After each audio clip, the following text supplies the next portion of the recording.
Most people don't expect you to understand what we're going to tell you in this book. And even if you understand, they don't expect you to care.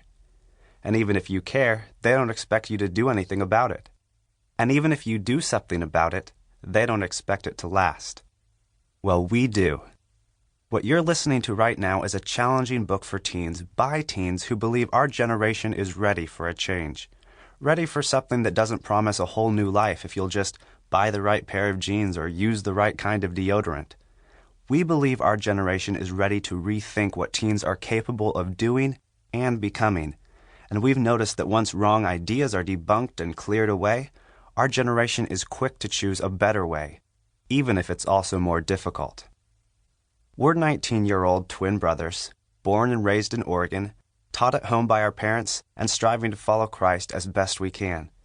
We've made more than our share of mistakes, and although we don't think average teenagers exist, there's nothing all that extraordinary about us personally. Still, we've had some extraordinary experiences. At age 16, we interned at the Supreme Court of Alabama. At 17, we served as grassroots directors for 4 statewide political campaigns. At 18, we authored the most popular Christian teen blog on the web. We've been able to speak to thousands of teens and their parents at conferences in the United States and internationally, and reach millions online.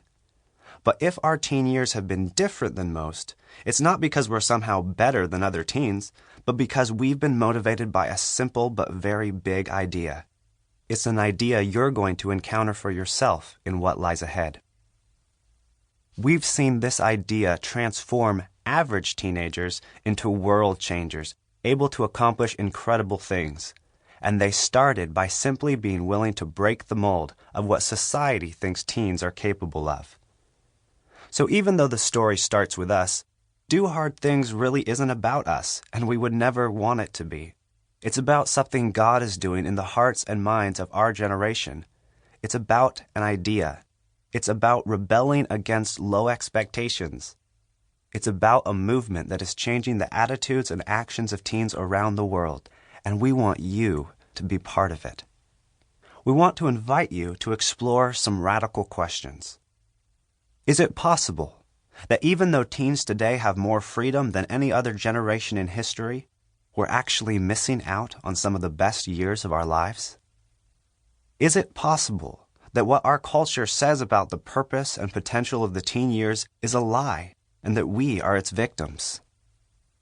Is it possible that our teen years give us a once-in-a-lifetime opportunity for huge accomplishments, as individuals and as a generation? And finally, what would our lives look like if we set out on a different path entirely? A path that required more effort but promised a lot more reward. We describe that alternative path with 3 simple words.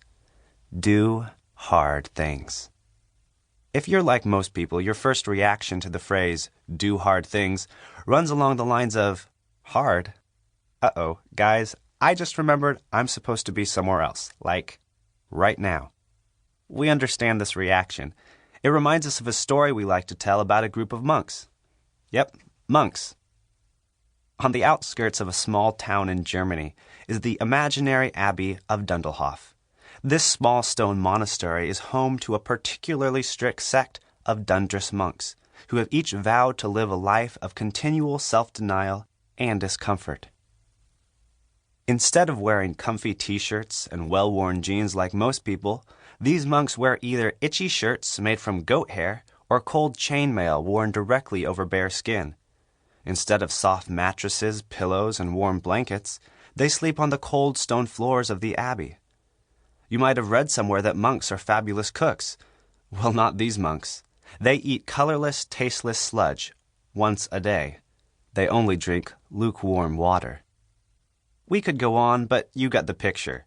No matter what decision they face, Dundris monks always choose the more difficult option, the one that provides the least physical comfort, holds the least appeal, offers the least fun. Why? Because they believe that the more miserable they are, the holier they are, and the holier they are, the happier God is. So these miserable monks must be poster boys for do hard things, right? Wrong. We're not plotting to make your life miserable. We're not recommending that you do any and every difficult thing. What we are doing is challenging you to grab hold of a more exciting option for your teen years than the one portrayed as normal in society today. This option has somehow gotten lost in our culture, and most people don't even know it. In Do Hard Things, we not only say there is a better way to do the teen years, we show you how we and thousands of other teens are doing it right now, and how you can as well.